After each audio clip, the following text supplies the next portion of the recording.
You wake up in the vault. It's Reclamation Day. We have a full, customize your character like we've had before. It's even better now. And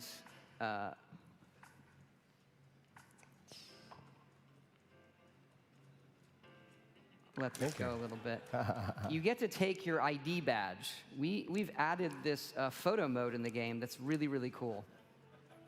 The photo mode allows you to change your field of view, zoom in, zoom out. You'll see all the filters that are coming up. You can do this both here when you take your badge. It's like a training tutorial for it. And then you can do it anytime you want out in the wild with your friends, with dead enemies, with alive enemies. We have also added this to our load screen system. There's not a lot of loads in our game, but when you fast travel, there's a little one. And so any of the pictures you've taken there will pop up like a random deck along with our curated photos. This came out of a game jam. We do these game jams in the middle of projects to see what new features we want to try to add in, and this was one of our favorite ones. Yeah, it turned out really, really great. And fun for socially shareable stuff too, even Exactly. offline. You kind of with your friends. And so, again, you make your character as a whole host of it. You can take pictures where you want. You can also, anytime in the game, change how your character looks. Because you're going to play a character for a long time, and you can swap out, change your sex, anything, your hair, everything, just so that you don't feel like, well, I don't like how I picked in the very first second what I look like. Really, really cool feature. Next, we'll show you stepping out of the vault and the first level up, and kind of dig into that some.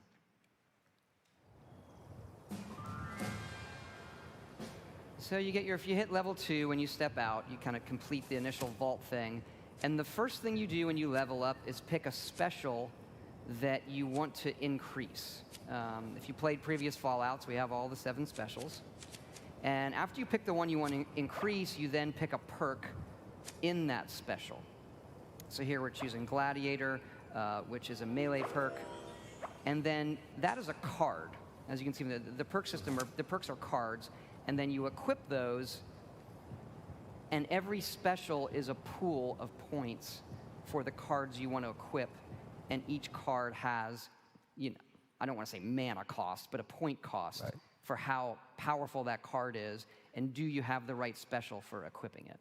Right. And is it flexible, or am I jumping ahead? Do you have...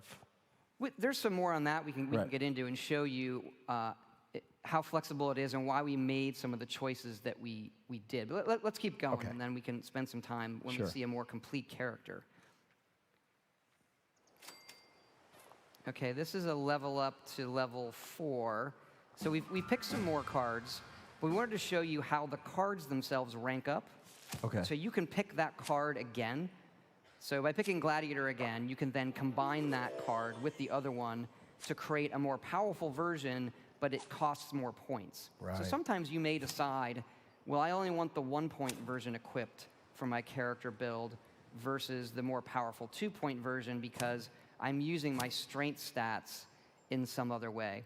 So I think that probably makes sense, yes. I hope. But there's more than 4 levels in the game. Yes. The levels keep going up and up and up. We don't want to make a game where you have to stop leveling. But we had to make some very interesting decisions of what that means for a multiplayer game for balance. So let's run the next one where we see it's a much higher level character. Right. I think it's in the 40s. So here we are, and you'll see a character that's much further along. Picking Charisma. We can talk about Charisma, is interesting. Yeah. Here's a perk that lets mutations act better with groups.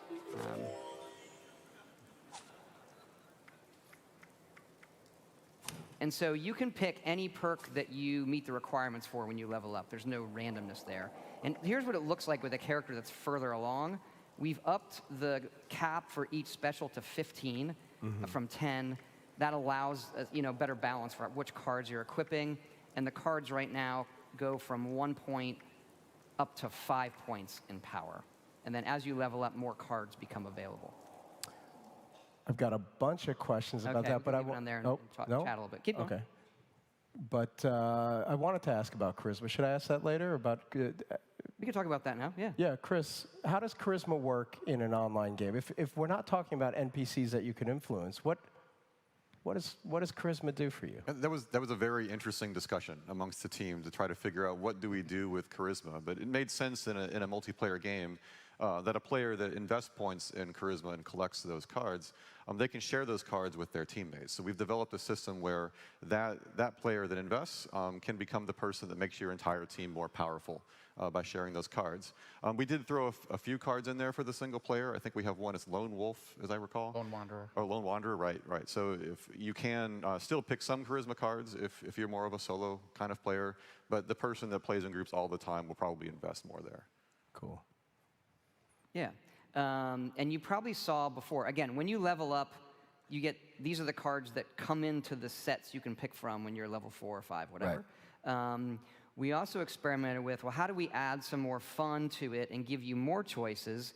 And so we have added, because they're cards, perk card packs. And every few levels, initially every 2 levels, you get a perk card pack, and that has 4 random cards. Again, you could have picked these, but it gives you some more interesting choice that you might not have picked to give you some flexibility in your character. And then later on, you get them every 5. But let's look at a perk card pack opening, because they're a ton of fun.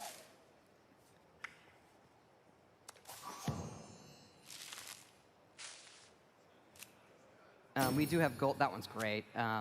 We have gold cards that animate. Of course, you get a joke and a stick of gum. Nice. And the gum, actually, for fun, is a very slight. It reduces your hunger for a while if you chew the gum. Nice. And so they're a ton of fun. When you hit that level and you're like, oh, it's level 6. All right, I get a pack. You get to pick your regular perk and then also see like, okay, I got these other ones. Is there something I want to swap out? And that's something good to talk about is the swapping Right. Of the perks. Right, because you mentioned that, the packs help you discover something you might not have known you wanted, but how flexible is the system, Jeff? Sorry, Gary. Go ahead. You can swap out perks anytime. Generally, again, to reiterate, when you level up, you pick a special. You get a point in that special, which is the pool of points that you can slot perks into. You also get to pick 1 perk per level. Generally, you'll pick the perk from the special you chose, but you can also pick other perks if you have available points. And then these are wild cards. So every 2 levels from level 1 to 10, and then every 5 levels after, you'll get one of those perk packs. And what they allow you to do is to experiment with some other builds and cards you might not normally have played. Remember, you do start with 1 point in each special, so you will have unused points from the beginning too, where you can try just slotting these in right off the bat. What we have found is that allows players to go, hey, what are these luck perks? And why do I really want to search containers for extra ammo? And as you play a survival game, you go, wow, getting extra ammo in containers is really valuable. And those, remember, you can also share those perks. So if you have perks to share ammo and you share that on your team, every member of the team can then find more ammo in containers. And these all rank up. So eventually you're getting like huge bonuses in the amount of ammo or food you're finding, or your carry weight's a big deal in this game. A lot of interesting back and forth with developers on how much you can carry or not. And you see those cards at first, you're like, well, that's not as cool as being able to do plus 20% damage with my pistol. But in a survival game, being able to carry more means you'll be able to carry more pistols. So there's a lot of ways that interplay, and there are so many cards in here, hundreds, and you're able to really do these cool builds and swap things in and out. And then I'm on a team. I have a great perk for this team that I might not want to carry. Lone Wanderer is a perfect example of that. Lone Wanderer, as soon as I play that when I'm playing solo all the time, because it gives me a bonus to my experience and damage. And as soon as I get on a team, I turn that off because I'm on a team now, it doesn't work, and I'll equip a different card that I can share with my team. So when you say builds, you're not really talking about sitting there and having multiple kind of decks. You're talking about having more of a baseline and then making little changes here and there quickly and easily. Is that a kind of a correct way of putting it? Or? Yeah, your character, you're still progressing the way you would expect in an RPG, and it's kind of growing and growing and growing. So it's kind of what Jeff was saying. You're swapping out a thing here or there. The perk packs can also sometimes give you a perk that is, we intentionally do this, you might get 1 or 2 that from a pack of cards that is a higher level than you are. So it's like a few levels in shooting distance. So you say like, oh, I didn't even know that was a perk. Maybe I want to pick agility on my next level up because the game has given me this other perk and I just want to try it out. The other thing is, this is the multiplayer part of it, that when you hit level 50, you don't get to give out a special point anymore. So that doling out strength and all that stops at level 50, but you still get to pick cards. So that gives us a continuing thing where, okay, I hit level 73, and I'm still like, you know what? I never got to pick that perk, because again, there's hundreds of them. I'll go pick that one. I want to try it out. So you're not, but we're still capping the power curve ramp that in our other games, like a Skyrim or a Fallout 4, just like your character keeps getting more and more and more and more powerful, and we knew we couldn't really have that in this one. You talk about the discovery of perks too, and how you might discover them in a card pack. You might see your friend using one that you never thought you'd use. Have any of you, in your own internal play testing, found a perk that you never thought you would use that you're like, wow, this is really cool? Chris? All the time.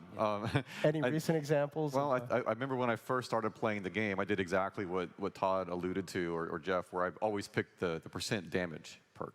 Because I'm thinking, okay, I just want to do more damage. As I played the game and discovered there's a lot of value in doing things like building up your camp and doing a lot of exploration and gathering resources, I started to actually take perks I would have never picked in a single-player game to reduce the amount things weigh, so that I can actually carry more junk, so I can then bring that back to my camp. And I find that I'd swap that out a lot.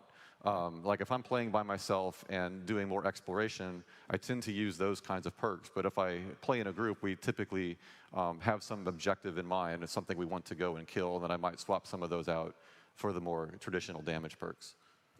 Yeah, Jeff, anything for you that emerged recently that you didn't think you would use, but now you're using? I can't think of anything particular. I did get one of those weird mutations the other day, though. They're a lot of fun, too. So I was playing, and all of a sudden, when you have a lot of rads is when you're susceptible to mutations, like in real life. And then I got a mutation called Bird Bone, but I didn't realize I'd gotten it. And all of a sudden, I was over-equipped, which is always a frustrating experience in a game. And I'm like, why am I over-equipped? And I looked, and I had this perk, and it let me jump extra high, but it lowered my strength. So again, like the way the dynamic systems work is incredible. And you can spend a lot of time in that perk menu, but remember, it is a live game, so make sure you're in a safe place. And then I have another question. Who gets to write the jokes in the gum wrappers? That is Emil Pagliarolo, or he does all of the jokes. Master of the memes. He's done that for us for a long time. He wrote the arrow in the knee. That wasn't really a joke. What? It became a joke. It wasn't a joke. That poor guy. So Emil wrote all of those.